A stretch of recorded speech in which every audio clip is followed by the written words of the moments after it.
welcome. It's a beautiful day here up in the northern part of Sweden. And what you're gonna do? We're gonna go out flying, of course. What else, huh? I'm gonna take you through some beautiful scenery. We're gonna fly through a mountain path called Lundurren. We're gonna do some...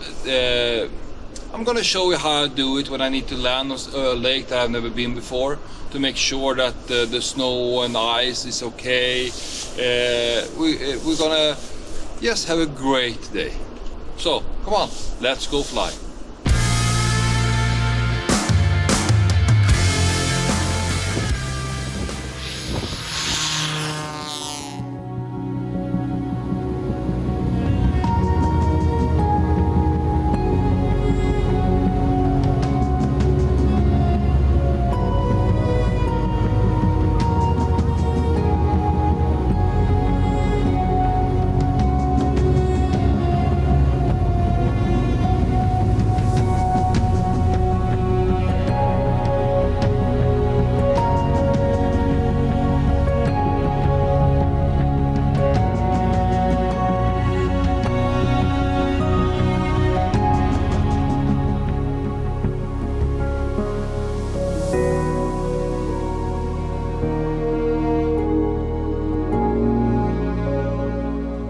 I'm gonna show you something that's extremely important when it comes to flying in sub-zero temperatures. That is, make sure your aircraft is hot and not cold, because you don't want to freeze, and neither do the aircraft.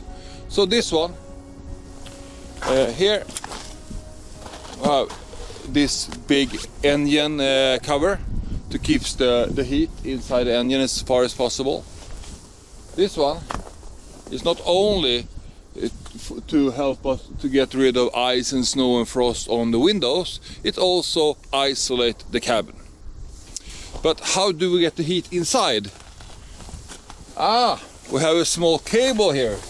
I don't know if you can see it, but it's down here. In here I got electricity. Inside I have a couple of things that help me. I got a plate underneath the battery. They help me heat up the battery. Everyone has tried to start a car in the cold with a bad battery. You know, it goes doesn't really work. It's the same thing with an aircraft. The battery needs to be heated so it doesn't lose all its use. Well, that was a difficult language. Well, that's what we're doing with the plate. That's one thing. And also we got a cabin heater, a normal cabin heater like you can have in the car, to heat up the cabin. So that's inside now. I think you can hear it buzzing a bit as well. But here in the engine we have two heating elements as well. The number one is for the oil pan. You know, the oil drains down in the bottom, and there you have a heater, so the oil gets heated. So when you start up the engine, it's hot oil that goes around and not cold. That is very, very good for the engine. The engine loves it. And also we have these really big cylinders. There are 6 of them. They're big as hell. There are 8.3 liters total volume. So these are in aluminium. And they can, you know, when it's cold they go together a bit, and when it's hot they get a little bit bigger. And the piston goes up and down, and that can get some wear and tear if they're not about the same temperature. So I have a ring that heats up the cylinder as well. So the cylinder, the oil, the pistons, the cabin and the battery, everything gets heated up. And it's all isolated by all this nice material on the outside. In normal ways, on big airplanes, you have a company that comes and they take everything away from the wings and make sure that there are no ice or anything. But on general aviation, you are by yourself, so you need to do it yourself. So what I'm doing right now is taking away some snow and slush from the wings. Well, it's the same thing up here on the top of the wings. You have to remove all the frost and ice on the top of the wings. On this side, we have the fuel tanks. You can see that the fuel wasn't really that cold when we landed. So it actually, this time, it's have been heating up a bit, the fuel, so there's no frost here. On the outside of the wing, where there's no tank, there's been colder. The aluminium has been colder, so there you have the frost. It's a bit strange, but that's the way it is. So we need to get rid of the frost on the outside.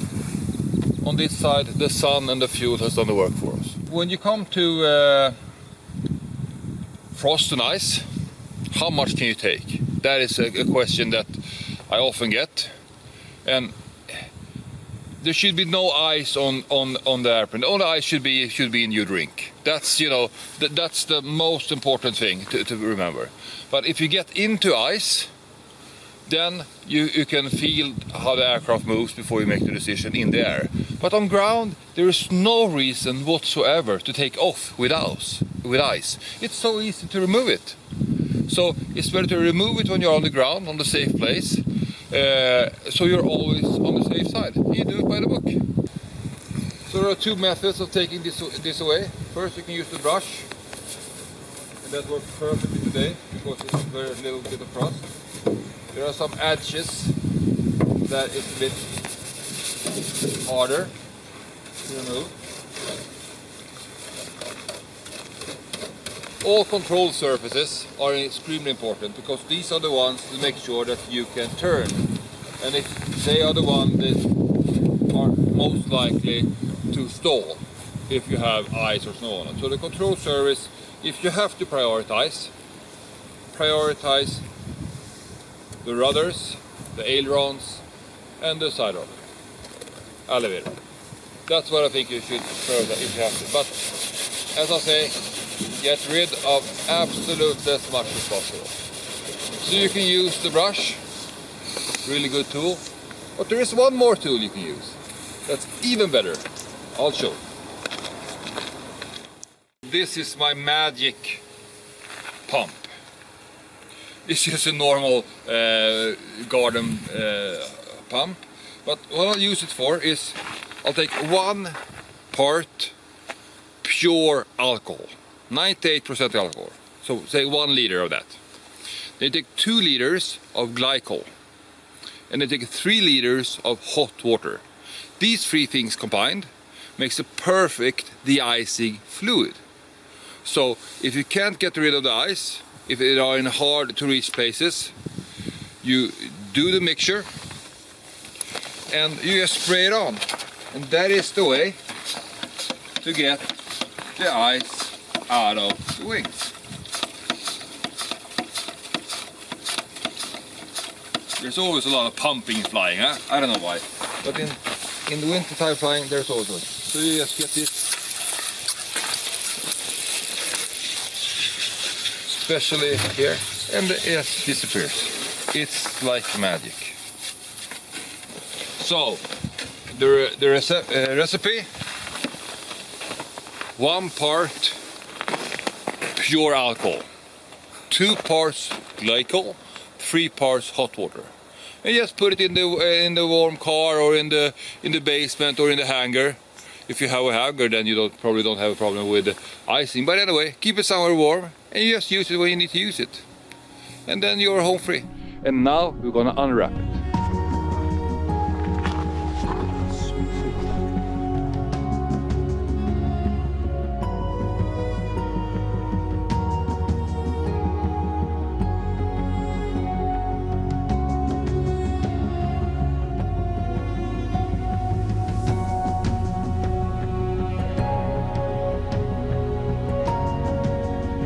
I'm trying to make this a little bit of YouTube channel, trying to make some nice pictures.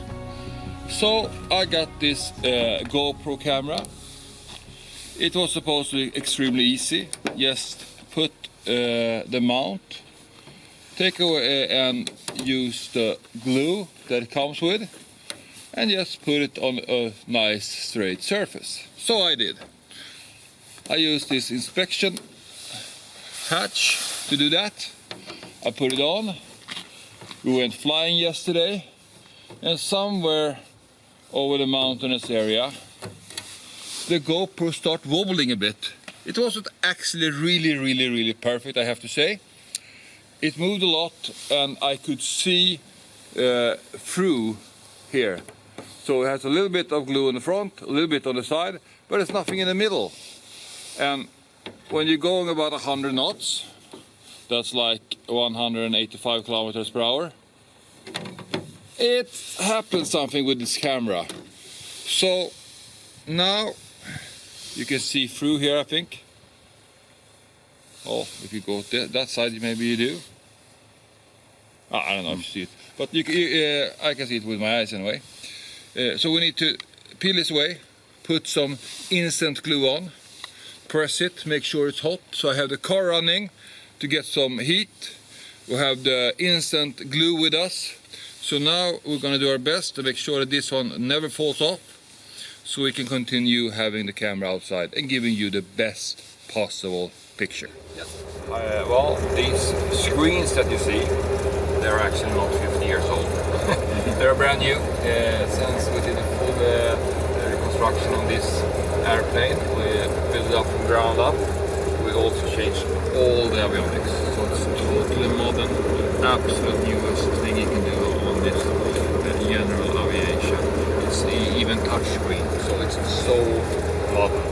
And we have the primary flight display here. We have the multifunction display. We have the main computer of the whole system.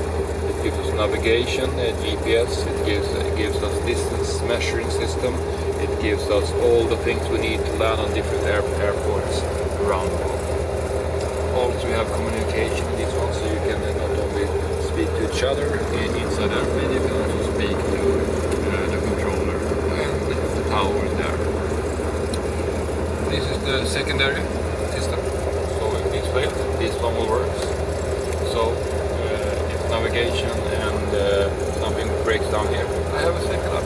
Always plain safe. And the last thing is this one. This is a beautiful autopilot.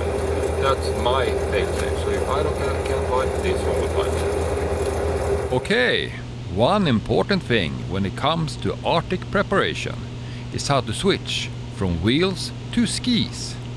Now during takeoff, we'll start on wheels. So if it's easier to push on the right side will get all the hydraulic pressure. And until that one stacks a bit, it will go for the left ski. But I'll just keep on pumping until both skis are in perfect place.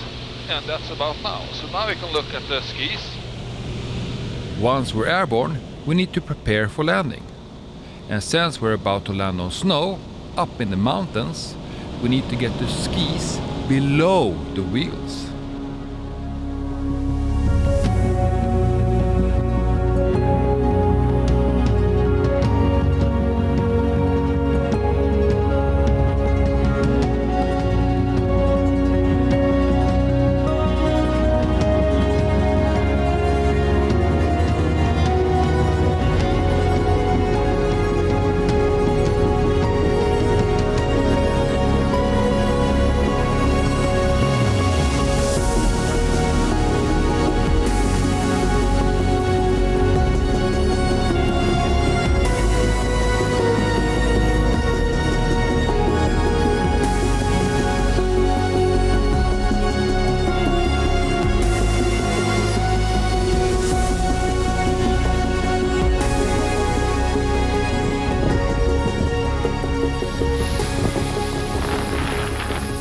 I hope I leave you with some interesting facts and thoughts from this trip in the northern part of Sweden. Arctic preparation, as you know, is essential for safe flight in these environments. Please share, like and subscribe.